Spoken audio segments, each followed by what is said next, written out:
Hey guys, this is my new laptop, but there is one problem.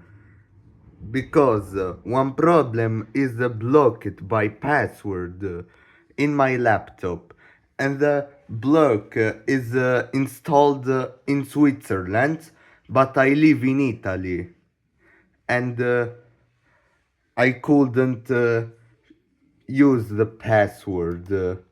And where is the solution? Because I want use for myself,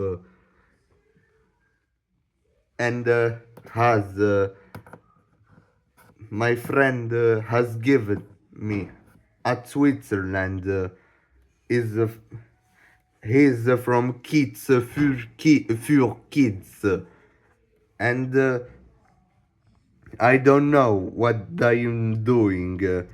I am purchasing on eBay the new ROM, but I don't have a soldering and ends here. But I replaced the the